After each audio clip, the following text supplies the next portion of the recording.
नमस्कार, जय सीएलसी, जय खाटू श्याम जी की। दोस्तों, इस समय हम खाटू श्याम बाबा के आसपास के गांव में आए हुए हैं। हम लोग बैठे हैं चोमू पुरोहितान। क्यों साहब? इस गांव का नाम है चोमू पुरोहितान। और इस गांव में मैं लाइव शुरू करने से पहले सबसे पहले इस गांव के पंडित जी गोपाल जी थे, उनको प्रणाम करूंगा। एक मेरे मित्र थे, आज का प्रोग्राम स्टार्ट हम लोग करें। दोस्तों, खाटू श्याम जी के बहुत नजदीक, खाटू श्याम से हम रिंगस जाते हैं तो उस रोड से अंदर की तरफ एक गांव है चोमू पुरोहितान। आप देखें, यहाँ बहुत अच्छा पानी है, बहुत अच्छी हरियाली है। पेड़ों की हरियाली से आपको अंदाजा लग जाएगा कि जैसे अपन हिमाचल या उत्तराखंड में आए हुए हैं।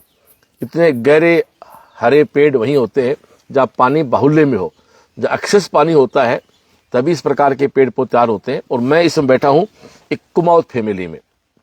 आपका बहुत शानदार यहाँ खुद का खेत है, खुद का अच्छा घर है। मेरे पास हैं आप आशीष कुमावत हैं, जिसके घर हम लाइव करने आए हैं। आपके दादा चित्रमल जी हैं, जो कुवैत रहे, फॉरेन रहे।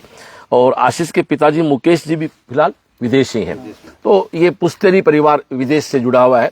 और हमारे शेखावाटी में बहुत से परिवार हैं जो जिनकी 2-3 पीढ़ियां गल्फ में रही और वहाँ उन्होंने अच्छा अपना बिजनेस किया या अच्छी नौकरी की। वो एक बहुत ही प्रोस्पर फैमिली होती है, बहुत ही समृद्ध परिवार ये रहे।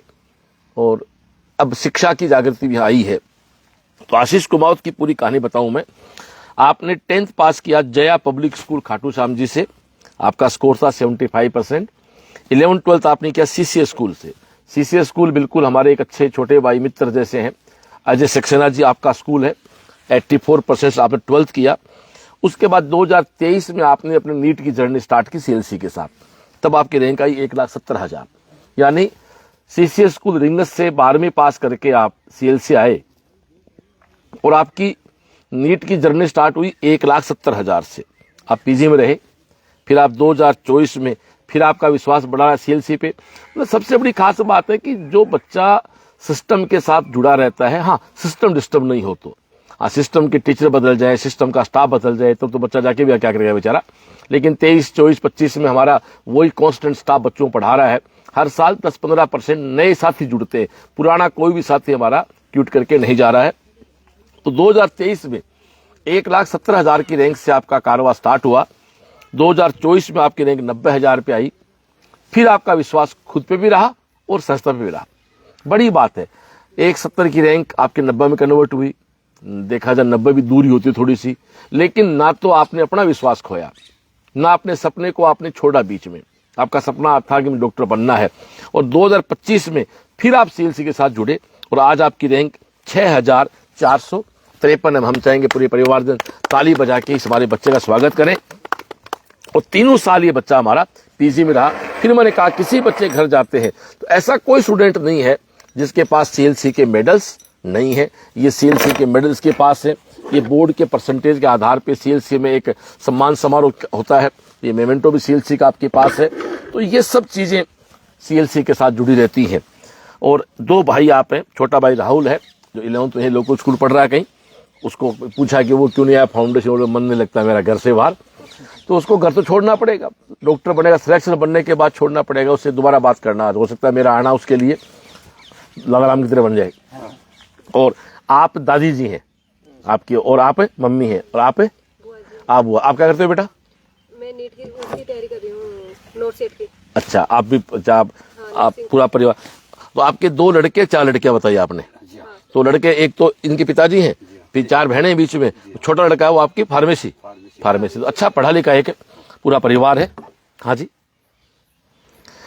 तो ये अब आशीष से हम लोग बात करें उसके पहले फिर कहना चाहता हूं, आप देखो आशीष की सफलता में इसकी मेहनत, इसकी इंटेलिजेंस तो है ही है, इसके अलावा इसका संस्था के प्रति विश्वास। 2.25 लाख की रैंक से शुरू हुआ बच्चा 90,000 पे आया, 90,000 से फिर 6,000 पे आया, 6,453 रैंक। साहब नीट में बहुत बड़ी बात है। आपका स्कोर रहा 566। पीजी में रहना, उसके बाद खुद अकेला मेंटेन करना, कोचिंग को फॉलो करना और डॉक्टर बनना, तो निश्चित रूप से बड़ी बात है। तो आशीष अपनी पूरी जर्नी बताए बेटा। मेरा नाम आशीष कुमावत है। मेरे पिताजी का नाम मुकेश कुमावत है। मेरे नीट में रैंक है 6,453।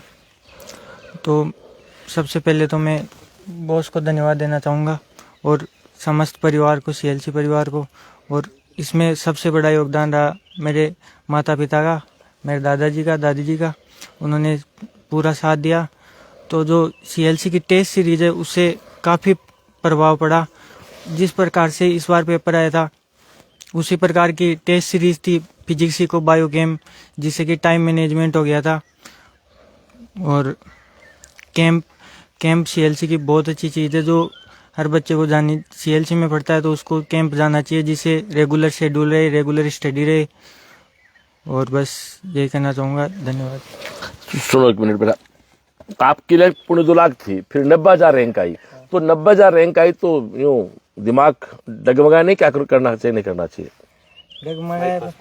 डगमगाया पर CLC पर विश्वास था, तो मैंने सोचा एक बार दोबारा ट्राई करना चाहिए, और वो विश्वास कायम रहा। और इस साल में रैंक है 6453।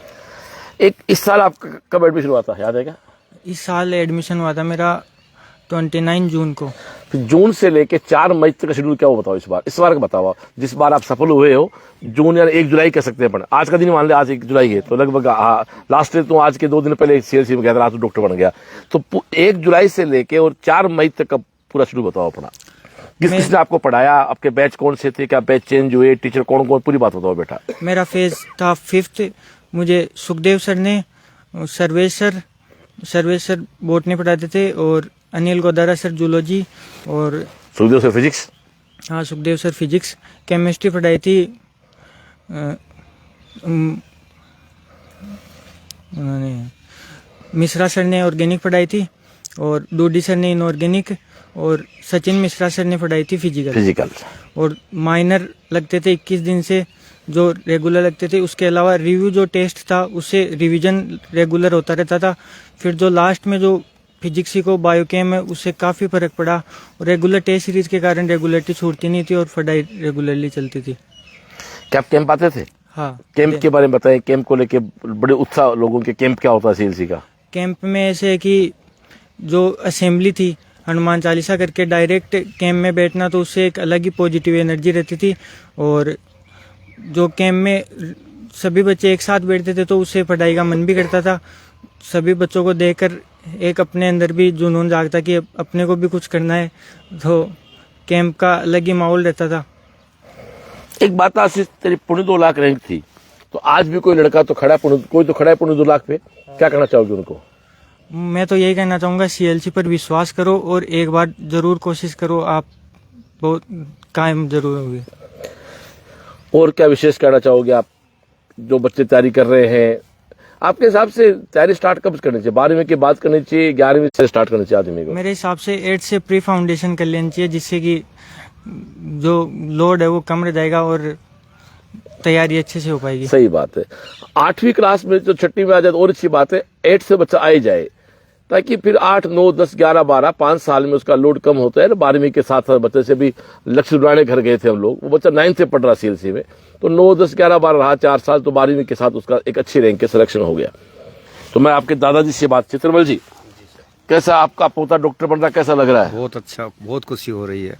और हमारे परिवार में समझो, हमारी जाति में नजदीक ये पहला बच्चा है जो आज इसमें पास MBBS में सिलेक्ट हुआ है। मतलब अपने पूरे परिवार में सब एक पहले डॉक्टर बना है? जी हाँ, ये पहला बच्चा है जो इसको मतलब CLC से ये पास कर पाया है। क्या बात है। क्या कहना चाहोगे? आप कब सीकर गए हो?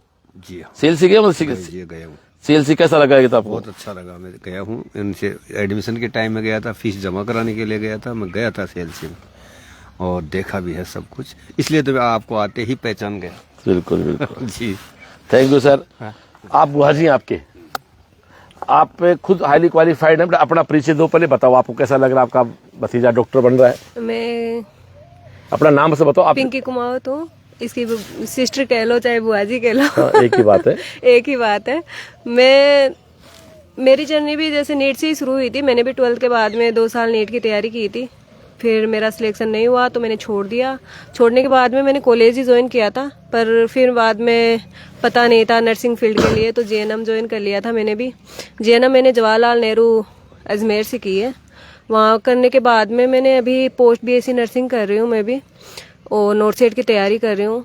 इसका एडमिशन मैंने ही करवाया था CLC में, भरोसे के साथ में कि इसका सिलेक्शन ज़रूर होगा।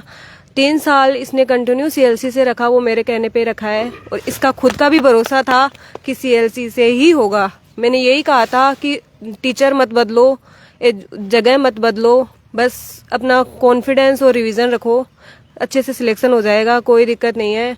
इसकी रैंक आती थी, जैसे मतलब मेरे पास ही आती थी, इसके मैसेज आते थे। अच्छा, आप इसके मेंटर आप हो? हाँ, इसके मतलब एब्सेंट के, प्रेजेंट के सारे मैसेज मेरे पास थे, टेस्ट के पूरे मैसेज मेरे पास थे।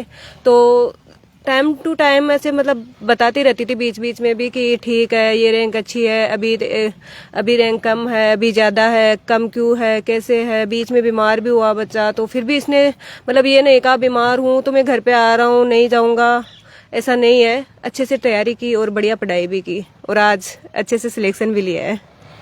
जैसा इस बेटा बताया, इस लड़के ने 74 टेस्ट दिए और रैंक की बात चले, मेरे पास मार्कशीट है। इसकी रैंक देखो, एक बार 1450 भी आई हुई है, 1190 रैंक भी आई है बच्चे की इसकी, और 600 पे रैंक भी है। तो कहने का मतलब 1400 रैंक भी है, 1500 पे भी रैंक है, 1700 पे भी रैंक आई है इसकी। तो कहने का अर्थ ये है कि जब परिवार, देखो ये है बड़ी बात, इस बिटिया ने इसका सहारा दिया। मतलब 1400, 1500, 1700 रैंक आने के बाद भी बच्चा आज मिडिल कॉलेज में, बहुत बड़ी बात है, वो भी 6000 की रैंक पे आपको राजस्थान में एक अच्छा कॉलेज मिल जाएगा। तो मैं ये भी कहना चाहूंगा गार्जियन से, बच्चों से, रैंक आपकी आगे पीछे होती है तो आप घबराए नहीं। हो सकता है कोई पेपर आपका बिगड़ गया होगा, हो सकता है कोई टॉपिक आपका फेवरेट नहीं रहा होगा, या उस टॉपिक के समय आपका मूड सही नहीं रहा, कोई बात नहीं। एक टॉपिक कमजोर है, क्या दिक्कत है, उसको फिर कभी कमरा बंद करके रिविजन करके दोबारा पढ़ लो उसको। क्या कहना चाहोगे बेटा आप, और जो बच्चे तैयारी करते नीट की उनके लिए? सर, उनके लिए यही कहना चाहूंगी कि पेरेंट्स को साथ देना चाहिए। ऐसे नहीं है कि बच्चे की कम रैंक आ रही है या फिर थोड़ा कम पढ़ रहा है या फिर ऐसे, तो इसको डिमोटिवेट करके घर पे बुला लो या फिर ऐसे कह लो कि नहीं आप तो तैयारी नहीं कर रहे, ये नहीं कर रहे। बच्चे का सपोर्ट करो कि कमजोर है तो अच्छे से और पढ़ाई करो और ध्यान दो। आप मतलब जितना टीचर्स का सपोर्ट होना चाहिए ना, उतना गार्जियंस का भी सपोर्ट होना चाहिए बच्चे के साथ में, ताकि बच्चा डिमोटिवेट ना होके अच्छे से तैयारी करे। थैंक यू पुत्र। आपकी दादी कुछ बोलना चाहेंगे? कैसा लगा पोता डॉक्टर बन के, कैसा लग रहा है? खुशी। राजी हो? आपकी मम्मी? खुशी, मम्मी का भी खुशी, दोनों राजी हो? चलो, बहुत बहुत तालियां बजा के स्वागत करें। बहुत खुश है। सीकर में दीपावली के आसपास प्रोग्राम होगा इसका सम्मान का, तब आप जरूर आओगे इस परिवार सहित, है ना? सबको कहना बेटा, उसी का वेट है। विजय उत्सव। हाँ, अपना आप तो नीट में तैयारी का आप समझ सकते हो, तो अपना प्रोग्राम को लाइव को समाप्ति को लेके जाएं। तो मैं तो आई थी तो भाई मेरा सपनों पूरा कर दीजिए, बस वो कर दिए। क्या बात है, सपना, बाकी सब सपने हैं अपने तो अपने हैं। बस तो थारे पहले डॉक्टर हो, पीर मेर सासरा में कटे भी, और मैं तो आई खींची आशीष मेरो सपनों पूरा कर रही है जी, जो पूरा कर रही है ये भाई खुश। वो थारो आशीर्वाद ही है। हाँ, वो थारा आशीर्वाद सपनों पूरा है। तो थारो पीर कटे है? मदनी मन्ना मदनी। अच्छा, ठीक है। मैं तो आई सपनों खेचो, दूसरों सपनों बदल जाए, मना मन तो ये खुआ दीजिए भाई। डॉक्टर दादी है दादी क्या? देखो, हम जो विजय उत्सव करते हैं, खाबा पीबा की राका मी मना रहा जे ये मना सोच जे भाई मैं भाग्य हूँ। और मैं तो जिया स्कूल में तीसरी में गाल रही थी, इसु बड्डी वाली भी बेटी चे बहुत रोये हो, मको रो बासु की को नहीं होलो तू फट अठे पलसन सब। चलो ठीक है। तो ये हमारा आज का कितना प्यारा लाइव, माँ ने बहुत कुछ कह दिया। देखो, ये होता है कि भाई दादी का सपना था कि भाई मेरे सपनों पूरा कर दे, और पोते ने दादी का सपना पूरा किया। यही होता है, ये जीवन की सफलता की परिभाषा यही है। आपके अपने खुश, आपने दादी की आंखों में जो प्यार, लाड, एक चमक देखी, वही दोस्तों आशीष, वो आशीष के डॉक्टर बनने की सही परिभाषा है। दादाजी का भी ऐसा मानना, बहन का भी ऐसा मानना, मम्मी की फीलिंग भी ऐसी है, और पापा जी आपके विदेश हैं, तो उनको मेरा नमस्कार है, भाई साहब को भी। तो दोस्तों, आप देखो, बिल्कुल ऐसे घर जहां से आज तक कोई डॉक्टर नहीं बना, उन घरों से बच्चा पहला डॉक्टर बन रहा है, तो एक नई प्रेरणा जाती है समाज में, परिवार में। तो एक बात जरूर आशीष ने भी कही कि आजकल तैयारी स्टार्ट होती है 8वीं क्लास से, तो आपको लेट नहीं करना चाहिए। 6ठी, 7वीं, 8वीं क्लास से बच्चों को कोचिंग भेज के प्री फाउंडेशन और फाउंडेशन के साथ तैयारी कराने से फिर हमें 12वीं के बाद जो 1-2 साल लगते हैं ड्रॉप के, वो हमारे समय बच जाता है और बच्चा ओवरलोड नहीं होता। प्री फाउंडेशन का बच्चा कभी प्रेशर में नहीं आता है कि वो 9th पढ़ लेता है, 10th पढ़ लेता है, फिर 2 साल वो कोचिंग में रहता है, माहौल में रहता है, तो धीरे धीरे उसकी बॉडी जो है वो मेहनत करना सीख जाती है। स्कूल से थोड़ा सा ज्यादा वहाँ आदमी से हम लोग काम करवाते हैं, थोड़ी सी अधिक उससे मेहनत करवाते हैं, तो वो मेहनत से अभ्यस्त हो जाता है, मेहनत का वो हैबिचुअल हो जाता है। तो ये हमारे चोमू पुरोहितान गांव का लाइव है, कुमाऊं परिवार का लाइव। अब अगला हमारा खाटू श्याम जी है, खाटू बाबा के दरबार में है। नाम क्या बच्चे का उसका? राघव अग्रवाल, जो रूममेट है तेरा। हाँ। उसका सिलेक्शन हो गया? कौन सी रैंक है? उसके 3000। 3000। दो रूममेट थे आप दोनों? हाँ, हम 2 साल साथ रहे थे, फिर इस साल उसने CLC बिल्डिंग में था, फिर दोस्तों है तेरा। हाँ, तो ये हमारे आशीष घर का लाइव रहा, और इसी के साथ इस लाइव को पूरा करते हैं। अगले लाइव जो आज हमारे इसी बेल्ट में है, अभी हमारा तीसरा लाइव जो है वो राघव अग्रवाल के घर है, जिसका समय 2 बजे है, लेकिन हम तो पहले पहुंचे क्योंकि हमारी शारदा नाम की इस बिटिया का लाइव था 11 बजे। ये लोग चले गए सालासर, व्हाट्सएप देख नहीं पाए, बात हो नहीं पाई, इसलिए 1 घंटा थोड़ा एडवांस हो गया। फिर है कैलाश दांतारामगढ़ पूजा सारण, जिसकी रैंक 10,000 है। फिर मोनिका चौधरी जो बच्ची है, सरोज लोरा 2 बच्चियां हैं जाखड़ू डाणी की, वहां जाएंगे। रुचिका कुमारी उदयपुर दांतारामगढ़ की है। और ये सारे करके हम लास्ट में नरोदरा सिमरन ख्यालिया नरोज सिंह जी के यहाँ जाएंगे। तो जो भी लाइव है वो 1 घंटे पहले हो गए, थोड़े ध्यान रखें। जो भी लाइव जुड़े परिवार देख रहे हैं 1 घंटे पहले हो गए वो लाइव, क्योंकि लास्ट में उस लाइव को हमें करना होगा कि वो सालासर मंगलवार है। और CLC में पढ़े तो लोग सब जानते हो, सालासर बालाजी को मानते हैं, हनुमान चालीसा पढ़ते हैं, संस्कारों की बात भी करते हैं। इस प्रकार के पारिवारिक वातावरण के बच्चे होते हैं CLC के। तो इसी के साथ आज का लाइव पूरा करते हैं। नमस्कार, जय श्री बालाजी।